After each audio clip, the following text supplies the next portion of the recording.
One of the main concerns from speaking to potential clients or people that are potentially looking to move to Serbia is Serbia going to enter the EU? And as many videos I've done on this topic before, that concern still arises. And I can see why, because the propaganda that is out there is astonishing, to say the least, because a lot of these newspapers, ads, agencies are saying that Serbia and the population is looking to move towards EU and they're going to get integrated into the EU sooner than later, yada, yada, yada, yada. This video is going to talk to you about why I believe Serbia is not going to enter the EU, some of the articles I'm going to read to you about why people may think that we're going to enter the EU, and a way that you're going to find out in this video about how the people actually feel about entering the EU. Now the EU is something that I have voiced my opinion on many times when it comes to whether Serbia should join or not. And the question keeps on arising by people that are not sure exactly, that they don't know how the people are here. They see what they see in the news about Serbia entering the EU, and they're worried about that because we've had clients that are, in North America, for instance, born in Poland, and they're calling us and saying, I can go to Poland and get my Poland citizenship there. However, I don't want to move to Poland. I'd rather move to Serbia where it's not EU and go through the process of either purchasing real estate, setting up a business, whatever it might be, which is something that we help with all our clients do here at Relocation Serbia. But I saw this article that states that Serbia is going to enter the EU. Is this true? How do the people feel? And one thing I want to do, because I know there's many of you that watch this video from here in Serbia, to help the viewers that are not understanding how the people truly feel about EU integration, leave your comments in the comment section of this video and let the people know how you truly feel about Serbia entering the EU, and so that we can show them that these articles that I'm about to read here are actually not correct and they're actually just propaganda. So the first one I want to talk about is the headline here. Says, survey, 46% of Serbs want EU entry, 44% against. And so when you read an article such as this, it shows, oh wow, there's that 2%. It's still majority of the people that want to join the EU. But what about that last little bit of percentage there? Which I totally don't believe that people want to enter the EU for many reasons. This article goes on to say, in a possible referendum on Serbia's entry into the European Union, 46% of respondents would vote for and 44% would against, according to the public opinion poll conducted by the non-governmental organization Center for Free Elections and Democracy. Now, I didn't get a chance to check out who established this Free Elections and Democracy organization, but I believe that, again, this is going to be some sort of Western propaganda business. Maybe someone out there has the time to go and research that. It is stated that 79% of the citizens believe that Serbia is moving very slowly towards the EU, and almost half of the survey participants, or 47%, are convinced that Serbia will never be part of the EU. So let me get this right. 47% are convinced that Serbia will never be part of the EU, but you literally just said that 46% of the respondents voted for. So that's got to raise some flags too. A key reason for this, citizens cited that the status of Kosovo, 36% of respondents, followed by the state of the rule of law and democracy, and the lack of sanctions against Russia.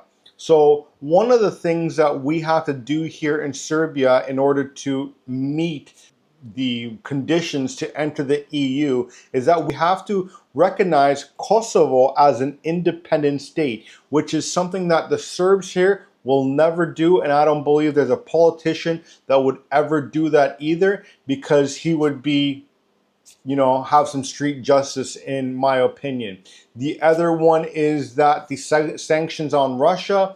Serbia is one of the only countries still left that has not imposed sanctions on Russia. And according to the EU, that is very bad, and that's not something that will be tolerated, and you'll be penalized by not being allowed into the EU, which I think is perfectly fine. When it comes to the student protest, a position of 36% of Serbs is that the EU should publicly condemn the government and unequivocally support the students in the blockade, while a majority of citizens, 60% of them, believe that the right way is to support the right to protest, but without condemning the government and interfering in Serbians' internal affairs. I believe that is on point, is that the EU should mind their own business, and that, let Serbia sort out their own issues here when it comes to the protests and politics. The next article that I also want to touch on is from the Serbian Monitor. Again, I will leave these two articles in the description of this video so that you can read up the rest if you'd like to do so. This one here says that more than 50% of people in Serbia oppose joining the EU. This is amazing, right? Support among Serbian citizens for European Union membership is declining. A survey conducted in May by Litigington Research and the Institute for European Studies showed that more than 50% are against it. The traditionally majority of responses, 73%, also oppose Serbia joining NATO. That is pretty good, because you know what NATO did to Serbia not too long ago, right? That all is still fresh into Serbians' minds here. And the one thing that Serbs do here is pass down a lot of the historical values, the historical stories to the generation below, so that we don't lose our identity here as Serbs, which I completely love when it comes to the Serbian people. They want to remain Serbian. They want to understand, hey, listen, these are the people that did X, Y, and Z to us back in whatever years it was, and these were the people that were by our side, that helped us in this war, that war, in tough times. I've mentioned this in one of my videos in Greece when I was there not too long ago, that the Greek people came here and helped people here in Serbia when NATO bombed them in 1999. So people here remember that. A lot of the people that work on our team were, just coming out of high school at that point, and they tell me stories about this. Here in Novi Sad, one of the bridges that NATO blew up is still not reconstructed, because they want to leave that as a memory for people to remember what was done by what country here. And if you go down to Belgrade as well, you can see a lot of buildings that were also left just completely blown up, just as a remembrance of what happened back then. Now, the stars continue to lose their shine, at least in the eyes of Serbian citizens. Support for joining the European family is on a slight downward trend. According to the May survey, only about 40% of respondents would opt for membership. And I would wonder where they got that 40% as well, because I highly believe that it's even 40%. Although the EU is seen as a desirable economic power, most people still believe it should not be a political ally. I highly doubt that EU is a desirable economic partner. Look at what happened to many of these other countries that have recently joined the EU. Are they doing better before they joined the EU, or are they doing better after the EU? If you speak to them, a lot of them will say, hey, listen, it was better beforehand. Everything's gone to heck, you know, since we've joined the EU. And there's countries now that have been part of EU for a long time looking to withdraw out of the EU, especially now that it's not only become an economic partner, but now it's become a group of countries that are trying to dictate how wars should be played out. Cough, cough, Russia, Ukraine, right? That's what they're starting to become now. They're not an economic partner. Due to multiple disagreements, particularly regarding the Belgrade-Pristina dialogue and the relations with Russia, are some of the reasons, saying Dmitry Milic from Liggington Research. Well, yes, I can understand the Belgrade-Pristina. And again, one of the things that makes me always wonder is, if the European Union is for pro-democracy, then why is it not okay for Serbia to democratically decide who they're going to work with? China, Russia. Why is it that, if you want this fancy looking membership card, that you have to do as I say?